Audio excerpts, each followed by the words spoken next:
Cabin Fever was one of those horror movies that's been on my to-do list for a very long time. I remember when it came out, I thought it looked pretty cool. I never got a chance to see it. I heard great things about it, went on to some success, and it just sort of escaped me all these years. So finally, as the unrated director's cut makes his debut on Cabin Fever, and I have recently had the chance to interview Eli Roth, the director of Cabin Fever, I sat down to watch it and I found that for the most part, it's a horror film that I really enjoy. Well, it does get a little bit gruesome for my tastes. I'm not a big gore hound. I do really like what Eli Roth did with this film, developing real characters and making them interesting people before he starts killing them all off. I really like the dialogue in the film. I think there's some really clever exchanges. It's clear that Tarantino is an influence here, something which you've gone on to learn about Eli Roth, of course, in detail. And overall, it's a pretty fun little film that only takes a really disgusting turn towards the last third of the movie. And while I can't say it's one of my favorite horror films, it certainly is a lot of fun and worth checking out if you've never seen it before.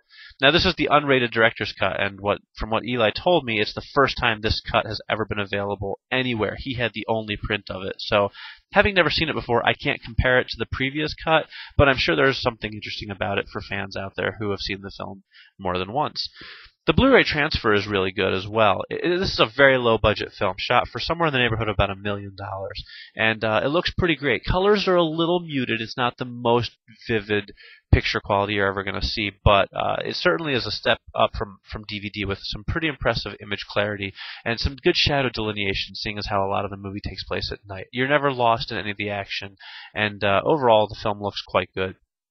The surround sound is another 7.1 DTS HD master audio soundtrack from Lionsgate, and it's pretty good. Again, this isn't a film with a huge budget. I don't think you're going to get the same aural experience you might have gotten from a bigger budgeted film, but by the same token, there is some nice ambiance that comes through the surrounds once in a while, and of course the dialogue, of which the film is pretty heavy, and especially at the beginning, comes through very natural sounding and very clean and clear. In terms of extra features, you do get a pretty good amount. You get an audio commentary with Eli Roth, as well as cast members Ryder Strong, Jordan Ladd, Serena Vincent, and Joey Kern, which is pretty much your entire cast. There are 2 short films from Eli Roth, which is a neat bonus, and then there's a making of called Beneath the Skin.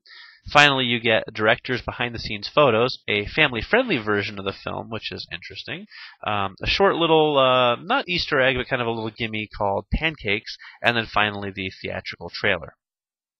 Now, moving on from that, I sat through Cabin Fever 2, Spring Fever, which is a direct-to-video sequel that Eli Roth had no hand in creating whatsoever.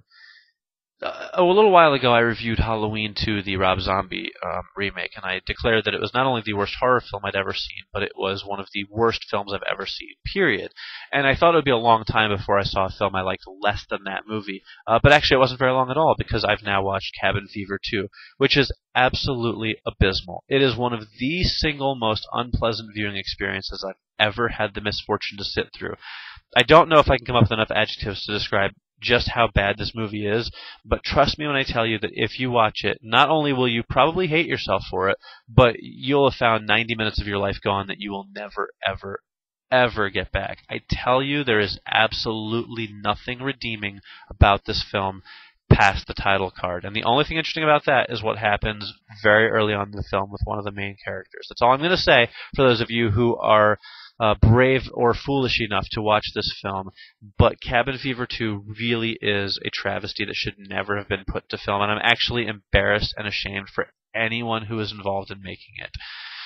That being said, if you do want to watch it, you will get a making-of featurette, a gore reel, hooray, and not much else, which frankly is just fine with me. So, the original Cabin Fever on Blu-ray, thumbs up. Cabin Fever 2 on DVD, just absolutely terrible. Please spare yourself the pain.